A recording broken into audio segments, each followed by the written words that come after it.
Bismillahirrahmanirrahim. Assalamualaikum warahmatullahi wabarakatuh. Kita bicara kali ini materinya tentang eh, rumus kimia dan tata nama.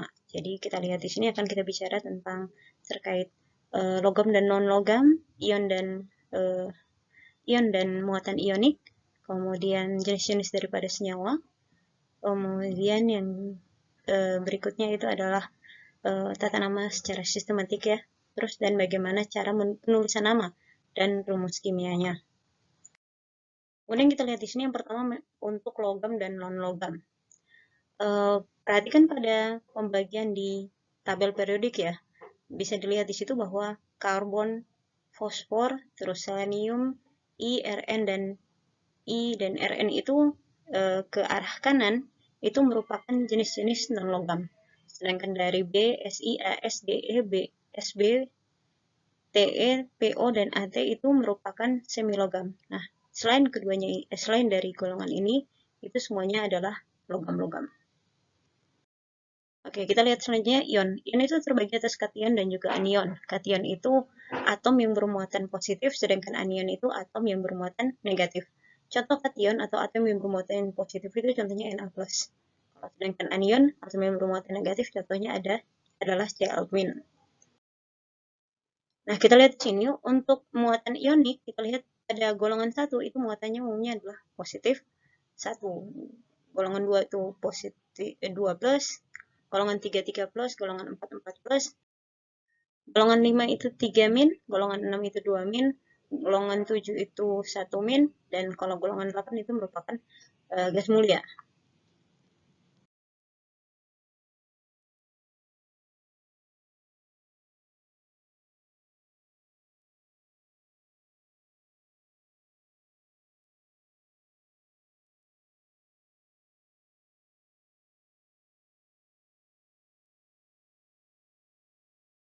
Selanjutnya, eh, contoh daripada senyawa ionik itu NaCl, CaBr2 dan juga Ai. Kalau kita lihat di sini NaCl, Na itu natrium logam, Cl itu klor itu non logam ya.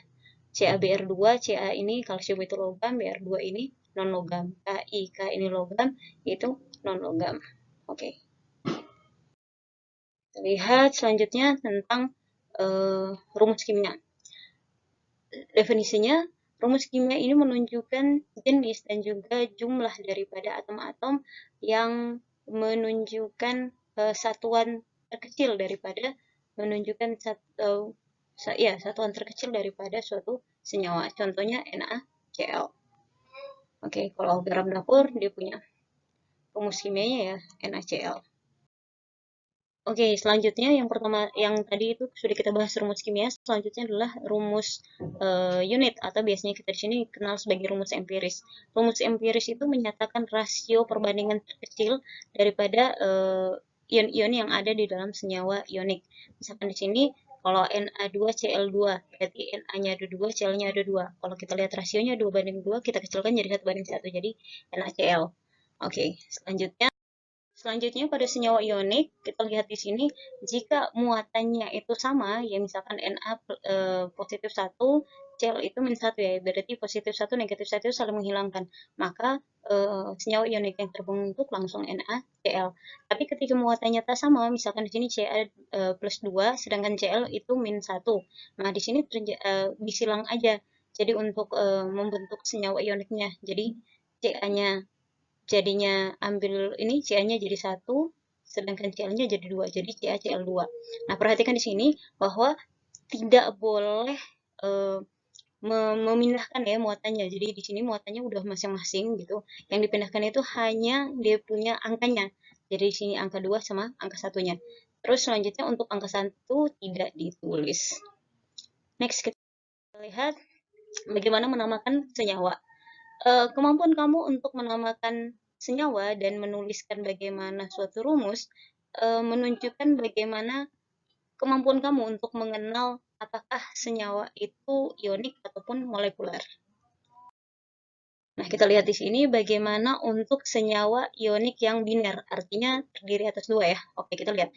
Biner itu artinya 2 elemen atau 2 unsur. Nah, sedangkan ionik itu, tulisan ionik ini, itu berarti bahwa ikatan antara suatu logam dengan suatu non-logam, atau istilahnya kation dengan anion. Nah, bagaimana menuliskan rumusnya? Nah, muatan harus seimbang, sehingga muatan daripada senyawa itu menjadi netral. Jadi muatannya diseimbangkan dulu agar senyawa yang nanti terbentuk itu muatannya menjadi netral. Selanjutnya, bagaimana menuliskan nama daripada senyawa kimia? Yang pertama, kata pertama itu adalah kationnya, sedangkan kata keduanya adalah anion ditambah dengan akhiran ida. Jadi kalau bahasa Indonesia ida ya, kalau bahasa Inggrisnya ait gitu. Oke, yang pertama kationnya, kemudian ditambah dengan namanya anion, habis itu ditambah dengan akhiran ida. Oke, kita lihat di sini bagaimana contohnya. NaBr. Na ini natrium ya, kalau bahasa Inggrisnya sodium. Natrium Br ini bromida, jadi natrium bromida. MgFe2, magnesium fluorida. Oke. Kita lihat di sini potasium klorida. Potasium itu K, klorida itu Cl, jadi KCl. Aluminium oksida. Aluminium oksida ini Al ditambah dengan O. Nah, Al itu muatannya 3+, O itu muatannya 2-. Jadi kita silangkan aja dia punya angkanya di sini, jadi dapatnya Al 2 di sini, O-nya jadi 3 yang di sini, sehingga didapatkan aluminium oksida itu Al2O3. Jadi perhatikan di sini bahwa akhir namanya di sini ya, setelah kation dan anion itu ditambah dengan akhiran ida. Selanjutnya ada ion poliatomik. Nah, definisinya di sini adalah kalau ion poliatomik itu adalah dia terdiri daripada kelompok atom ya. Jadi bukan hanya 2 saja, tapi bisa jadi beberapa. Oke, kita lihat di sini contohnya SO3 2-. Jadi ini S1 O-nya ada 3, muatannya 2-. NO2-. N-nya 1 O-nya ada 2, muatannya -1. ClO2-. Cl-nya 1 O-nya 2, muatannya -1. Nah, ini kalau seandainya atom-atomnya lebih dari 2 ya, itu dinamakan sebagai ion poliatomik. Next, kita lihat selanjutnya senyawa ionik yang tersier ya, atau kita lihat di sini, tersier di sini artinya dia tersusun atas 3 unsur yang berbeda. Biasanya itu merupakan ion poliatomik ya. Ionik di sini artinya dia kation dan juga anion. Kita lihat di sini bagaimana cara menulisnya di sini. Misalkan CaCO3. Ca itu muatannya 2+, CO3 di sini muatannya 2-. Nah, ini muatannya sudah sama, jadi langsung ketika berikatan jadi CaCO3. Untuk menamakannya, ini kalsium, terus dia punya anionnya di sini adalah karbonat, jadi namanya kalsium karbonat. Jadi ini kalau lihat di sini karena muatannya sama ya, jadi dia punya simbolnya tidak dituliskan lagi karena sudah seimbang. Next, kemudian kita lihat lagi bagaimana penamaannya. Kalsium nitrat. Kalsium itu Ca2+, kemudian nitrat itu NO3-1. Nah, untuk menamakannya di sini bisa yang tadi dikatakan untuk silang itu tadi, Ca-nya jadi 1, NO3 jadinya 2. Jadi CaNO3 2 kali. Nah, perhatikan di sini ya. Selanjutnya bagaimana menamakan untuk logam-logam transisi. Kalau untuk logam-logam transisi atau logam di golongan B, maka untuk penamaannya, kata pertama adalah kationnya, kata keduanya adalah anionnya. Nah, di anionnya itu perhatikan di sini bahwa untuk kationnya yang merupakan adalah logam-logam transisi, itu kationnya itu akan diikuti dengan bilangan diikuti dengan angka Romawinya. Jadi angka Romawinya ini menunjukkan bahwa muatannya berapa. Jadi dalam artian di sini maksudnya adalah bahwa rata-rata di logam transisi ini, kecuali perak ya, itu dia memiliki muatannya itu bisa lebih dari 1. Oleh karena itu, untuk membedakannya setelah kation itu ada bilangan Romawinya yang menyatakan muatannya. Nah, di sini untuk logam-logam transisi ini kecuali perak ya, karena perak ini dia punya muatannya cuma +1. Oke, kita lihat contohnya di sini. Koper 1 oksida atau tembaga 1 oksida.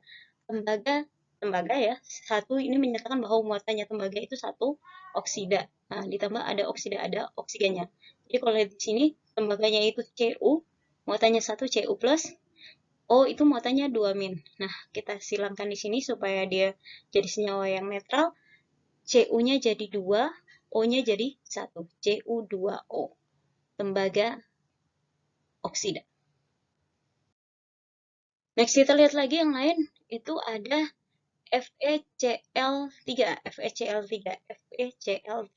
Kita lihat Fe itu muatannya 3 plus, Cl itu muatannya min 1. Kalau kita lihat begini dengan cara silang tadi ya, Fe jadi muatannya 3 plus, Cl muatannya min 1. Nah, untuk menamakannya jadi besi, Fe itu besi iron, oke. Besi muatannya 3 ya, besi 3 klorida. Nah, kalau yang di sini FeCl2 itu artinya Fe-nya itu muatannya 2 plus, Cl itu muatannya min 1. Namanya di sini jadi besi muatannya 2, berarti besi 2 klorida. Nah, perhatikan di sini baik-baik ya. Oke. Selanjutnya terkait tentang jenis daripada senyawa. Jika yang pertama tadi adalah senyawa ionik, yang kedua di sini adalah senyawa molekuler. Senyawa molekuler ini nama lainnya adalah senyawa kovalen ya. Nah, senyawa kovalen ini di dalamnya unsur-unsurnya itu saling share elektronnya, dalam artian pemakaian bersama dari pasangan elektron. Nah, biasanya untuk senyawa kovalen atau senyawa molekuler ini tersusun oleh 2 unsur non-logam.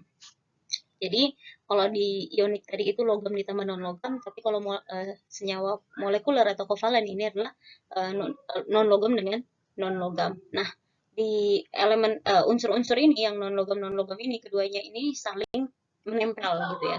Kalau sebaliknya kalau di di senyawa ionik tidak ya. Oke, kita lihat di sini. Bagaimana dia punya rumus molekulernya? Definisinya, rumus molekulernya ini menunjukkan jumlah dan jenis daripada atom yang ada dalam molekul daripada suatu senyawa. Contohnya di sini adalah CO.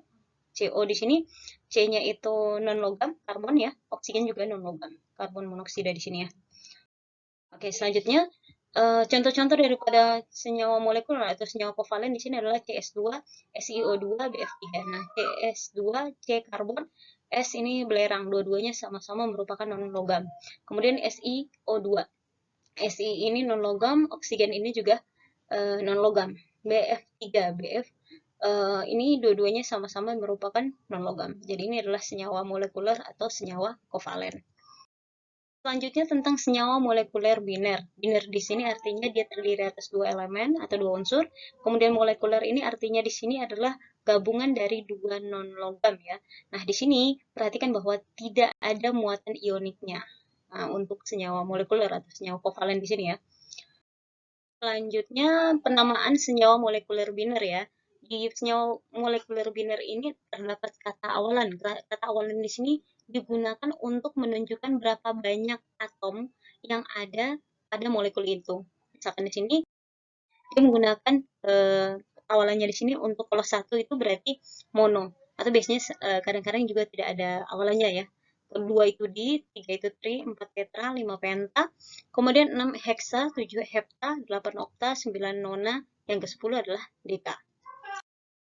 Kita lihat di sini, CO2, bagaimana penulisan senyawa molekuler biner. Nah, kita lihat di sini CO2. Nah, di sini C-nya di sini karbon, kemudian O-nya ada 2 di sini. O-nya 2 berarti pakai awalan D ya. Karbon dioksida. Nah, di sini kenapa karbonnya ini tidak ditambahin awalan mono ya? Nah, ya di sini memang biasanya kalau mono itu biasanya tidak ditulisin. Jadi kalau di sini tulisannya karbon dioksida. Artinya di sini adalah satu karbon dan 2 unsur oksigen. Nah, kalau kita lihat di sini, untuk karbonnya sendiri ini karena dia merupakan first element atau unsur yang pertama, jadi tidak ditambahin kata mononya. Jadi karbon dioksida tanpa kata mono. Oke, selanjutnya kita lihat lagi.